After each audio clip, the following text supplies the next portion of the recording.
Hey guys, it's Angela back. I am starting the deck collection series of videos. I still cannot believe I'm doing this, but I'm gonna do it. We're gonna do it. So I think I'm going to start with, I have a really pretty candle going. I'm gonna start with decks that are specific to specific practices.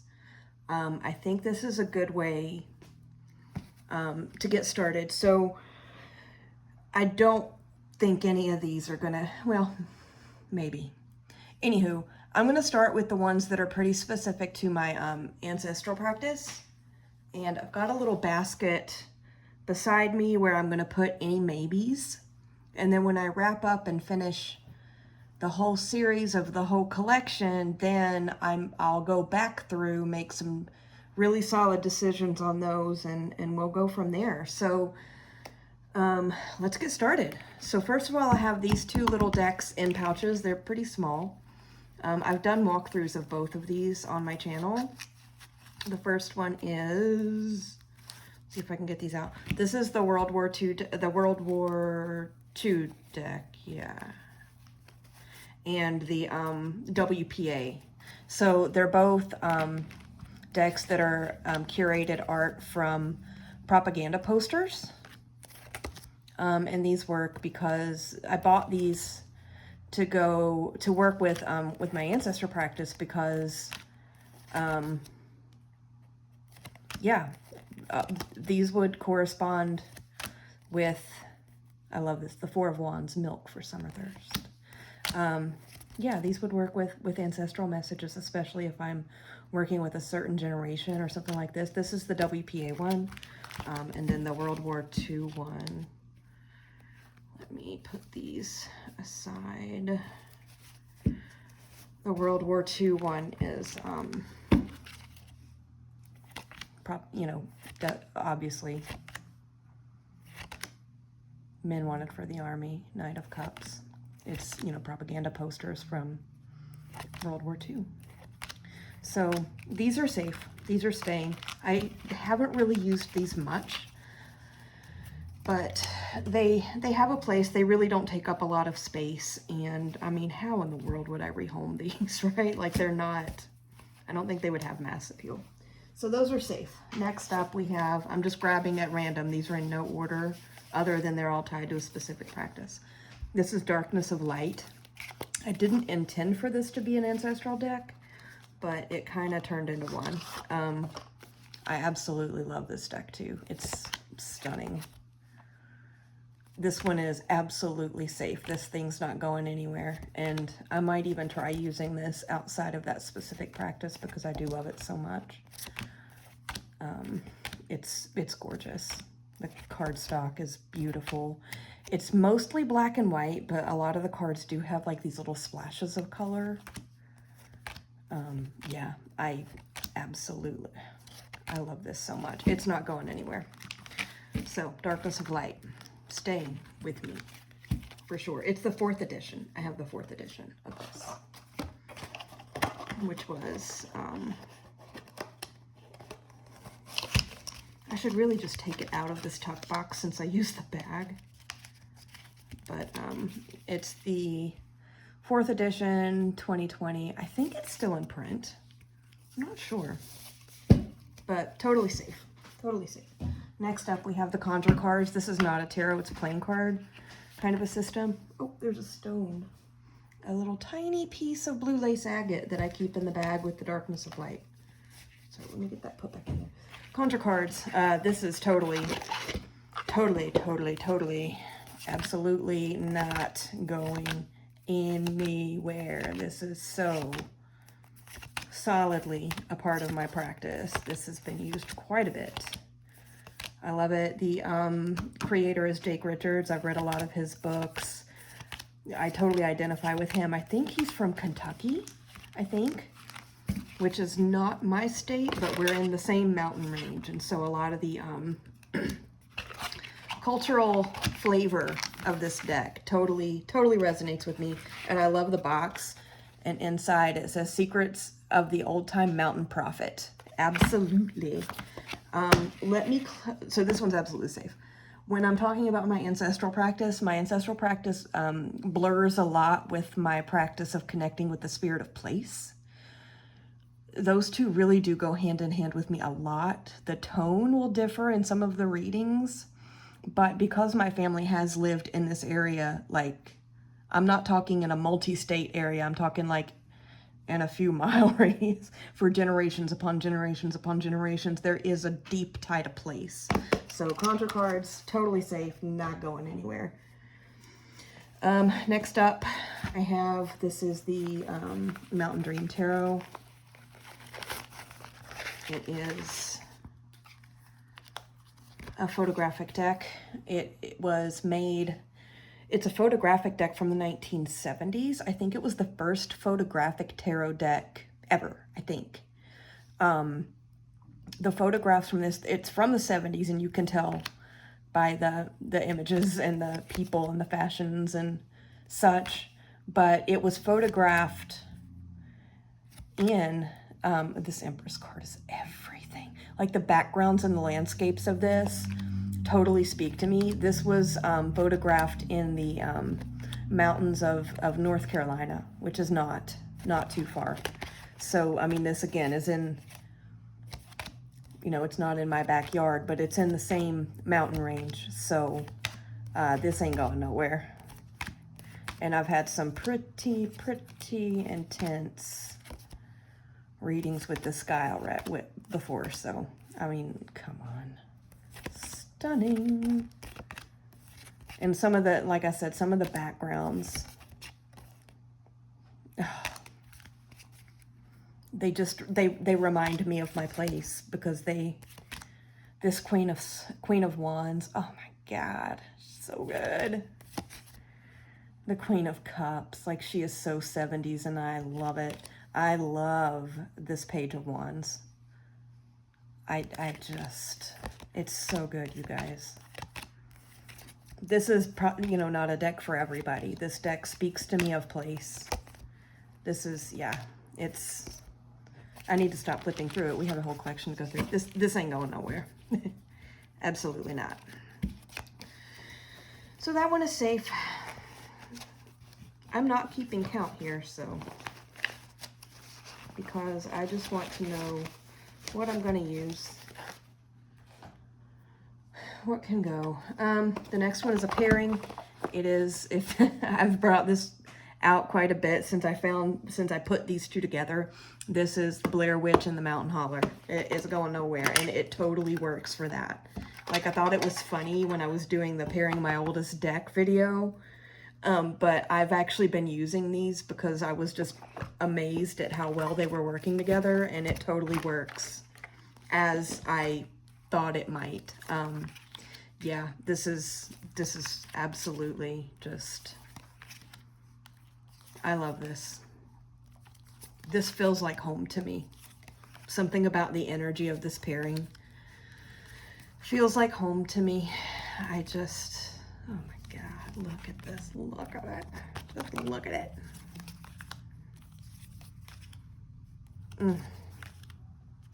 Oh my gosh, it's so good. Okay, again, I'm not gonna linger on these. Like, these ain't going nowhere. There's no way this one would ever go anywhere. This is the first deck I remember intentionally buying. It's not the first deck I ever owned, but it's the first one that I remember.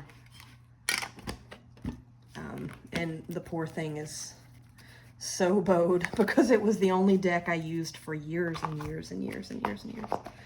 So those two are safe. That was Hollow Valley and the Wild Unknown, which I lovingly refer to as Blair Witch and the Mountain Holler. They're not going anywhere. Another one, this one isn't connected to my specific place, but it reads the spirit of place very well. And it also does, it speaks more to the spirit of place than to the ancestors, but sometimes it blurs that line. It's the Future Ancestor Tarot. I love this so much. It's so good. It's just, it's beautiful. And this one I can use for other topics. Like, it's not completely restricted to, you know, these two practices, but it really shines in connecting with the spirit of place. It really, really does. It's just, it's so good. I mean, this metamorphosis is just, I mean, which is the Hanged Man. That is beautiful. This Judgment card is one of my favorite judgments of all time. I love this so much. The cat is on the desk, so if you see his tail, he loves us. Anyway, okay, future ancestors, not going anywhere. Staying in the collection for sure. Let's see what I pick up next. Get this one put back together. It's in one of the tarot wrap things with a string. Next up, Southern Gothic Oracle. This might be our first maybe. For all intents and purposes, I thought this should be perfect for, you know, the practices I just talked about, but and some of the cards are. Some of them are, but some of them are not. This is one of those, like, Katie from Moonflower Moments, she has this deck, and she's mentioned, she lives in Louisiana, I think, and she mentioned that she has some trouble sometimes connecting with it because it's, you know, called the Southern Gothic, but it doesn't feel like what she thinks of with Southern. And I feel the same way. She feels like it feels more Appalachian. And I am Appalachian, and I feel the opposite. I feel like it leans more deep south than Appalachian. So I think it almost seems like this is like a generic geographical concept rather than anything specific. And so it's not really, I might be wrong. This might fit very specifically with somebody's place, but what I've heard from her, and she's in a very different part of, you know, what people consider the South than what I am, we both feel like it's the other person's area. So I think that's really interesting. Like, I mean, we don't have abandoned plantations where I'm from. Nobody ever had money for this. I live in the backwoods, you know? Now, a mojo bag, yeah. Cowrie shells, I mean, I'm landlocked, so absolutely not. Blue moon could be anywhere. Pine cone, I mean, could be anywhere, right? Crossroads gets into some mountain. Ooh, you know, I'm interested to hear from some other people from different areas of quote unquote the South, the hoodoo voodoo thing, because I think there are elements of it peppered across that kind of generically titled region, but they're so different. But yeah, there's some of this in my area, but I bet it's very different than what somebody from, you know, Katie's area or Danny Mystic's area would think of. I mean, a peacock is never going to appear in my area. It's not going to happen. Copperheads could. Kudzu, not so much. Sassafras, yes. The peach, no. We're too far. We're not southern enough, and our altitude is too high. We don't really have a lot of the Gothic cemeteries here. Ours are more like little family plots. The banjo, yeah. Crows. Bottle trees, heck yeah. And I will never see an alligator here, or a conch shell. Wild violet, yes. Salamanders, not really. Raccoons on my porch every night, yep. Vanity sets, I mean, yeah. I will never see a bayou here. It's just not going to happen. Black walnuts, heck yeah. And this could be the card that keeps it in my collection, because I love a black walnut tree. Armadillo basket, I mean, that sounds more deep south leaning west. I don't know. But anywho, yeah, this one I'm actually going to put as a maybe. I'm going to put this one in the maybe basket just because, you know, similar to the experience that Katie has had with this deck, it doesn't feel like my part. Although I could go on for days. I mean, I have rambled at length to people about the difference between the South and the mountains, my part of the mountains anyway. It's not, there are very dramatic and marked differences in culture. So I don't know, I have trouble when people say that I live in the South. I'm like, but do I really? But do I really? Next up, I'm not sure if this belongs in the ancestral spirit of play. It does. It's the Little Bird Tarot. I had my first reading with this, I actually did a video on. This thing is stunning. I am madly in love with this deck, and it's never going anywhere. Yeah, this definitely ties me to Spirit of Place. The Nine of Pentacles in this deck, I absolutely fell in love with because hello, Piggy. It has the Chinkapin tree. The Nine of Cups is my personal significator card. Or not the Nine of Cups, the Nine of Pentacles, sorry. The Nine of Pentacles is my personal significator card. And the Chinkapin tree is one that I grew up hearing stories about from my dad, and it's around here. So this deck, yeah, totally Spirit of Place. I have used this one in Ancestor work already since I got it. And it was perfect. It was absolutely perfect. So this one's not going anywhere, and it blurs that line between Spirit of Place and Ancestral very well. It works for both. And now I want to find the Nine of Pentacles because I love it so much. Let's find it.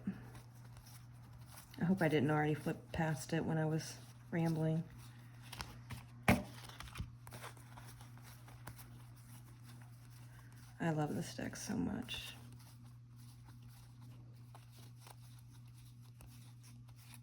There it is. There's my baby. This is my favorite card. The Nine of Pentacles is my favorite in the tarot, but it's also my favorite in this specific deck. It's just perfect. It's absolutely perfect. I love this so much. This isn't going anywhere. Little Bird Tarot by Shanna D. I need to send her like a thank you card for creating this because I'm madly in love with it. Next up. Okay, now we're going to get into some potential maybes. The Relative Tarot. I bought this a long time ago. When I first started getting ancestral messages and working with the ancestors. Sorry, I need a little sip. And I thought this would be a great kicking off point because the book that this deck goes with really did help me get started. I didn't stick with it, and like my practice doesn't follow that book, but it definitely helped me get started. I have a bay leaf in there. Look at that. How cute is that? You never know what you're going to find tucked into my decks. But I can tell you I haven't pulled this out since then. I don't even remember what it looks like. Oh, that's nice.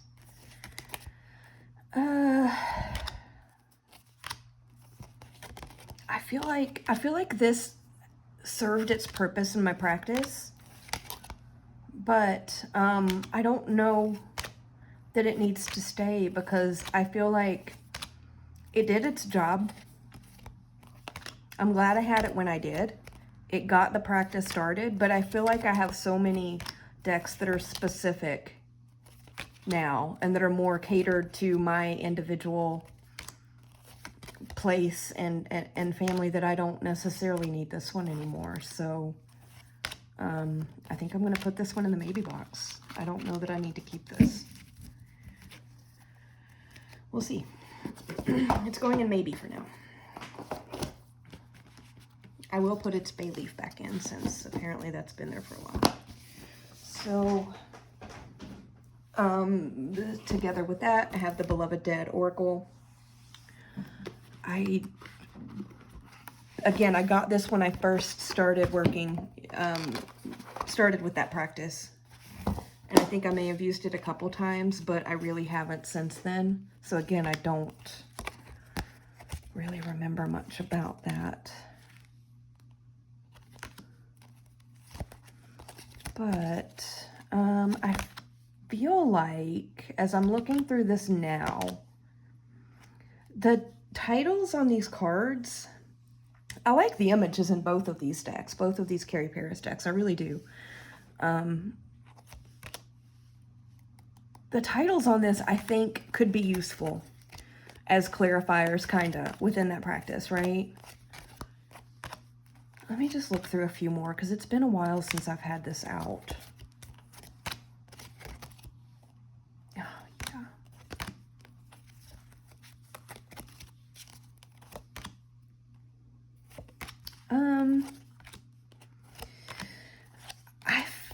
I feel like this could come in handy. But the fact that I haven't used it or pulled it out in so long, and I've been perfectly fine within that practice, that card is amazing. Makes me think that I could probably put this in maybe and revisit it at the end of this series when I've gone through everything. So I'm going to put this in maybe. Kind of proud of myself. I was worried that I was going to be like, nope, everything has to stay. Everything has to stay. But I have 3 maybes already. And we're only on the first installment here. Okay. Nice. Next up, I was just mentioning when I was flipping through the Southern Gothic, that I thought it would be interesting to hear some commentary and maybe like a collaboration video kind of thing with people, with tarot readers and you know, people of that ilk from different parts of quote unquote the South, to talk about hoodoo versus voodoo and how I mean, even if those particular systems aren't part of your practice, how little pieces of it are peppered through the culture of your individual place. I think that would be so interesting.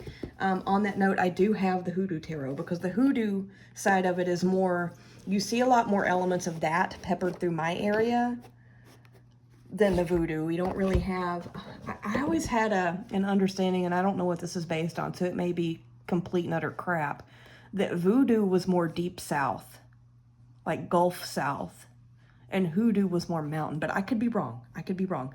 Again, I don't practice hoodoo, but there are elements from it that are peppered throughout, my area. I do not like the packaging on this. It's one of those where the deck is split in these 2 compartments, so if I do keep this one, it's gonna have to have a bag. I haven't used this one a lot, and I think part of that is that I don't practice this, but elements of it are peppered into stories and superstitions and little things that you do see and hear about here, especially from like the older generations. Now, I have pulled this out a couple times and used it, and it was pretty good. It spoke in its own language for sure. Yeah, I don't feel like my work with this one is done, but I'm concerned about cultural appropriation with this, because I don't practice this, but there are so many elements of this system peppered throughout other things in my area that I feel like parts of it are with me, you know, from hearing stories, from not only hearing stories, but seeing little eccentric sayings and actions from, you know, the grandparents and the aunts and uncles, and even the parents, and, you know, growing up. I feel like, you know, I don't know. And like I said, the few times that I did pull this out, it had stuff to say. It was speaking to me, you know. So yeah, I don't think, oh man, I don't know, I'm torn. I don't feel like my work is done with this one. I'm gonna put it in the keep, but it's gonna have to have a bag. Yeah. I would really love to hear from, if any of you guys are from any of the quote-unquote South, if you've seen, if you know anything about hoodoo or voodoo, and if you've seen little pieces of it peppered through everyday life, especially with some of the older generations in your area. I would, not necessarily to say who has the most authentic version, but just to hear which pieces got kept in certain areas and how they held on. I think that would be a lot of fun. So Piggy is definitely wanting to stay. Okay, that is all I had for the ancestral practice, the very specific ones for that practice. So I'm only at 25 minutes. My goal, I didn't state it at the beginning, was to keep these under 30. So I'm going to go ahead and end here. I have 3 maybes and a whole lot of keeps, which is more maybes than I expected out of this grouping. So I'll be coming back on soon and doing another installment. I think what I'm going to do is for the first few, I am going to take practice-specific decks, because I think that'll just be more of a more cohesive for me to go through and make choices. And then we'll start going into more all-purpose, nothing specific. Here's Piggy being a lovely fella. We love him. So anyway, I would love to hear from any of y'all quote-unquote Southerners out there. Again, let's not argue about things, but I'm very curious how you feel about the title of the South and any of those cultural little pepperings left over from hoodoo and voodoo, and how those may differ. But anyway, have a good evening. Thanks. Talk to you later. Bye.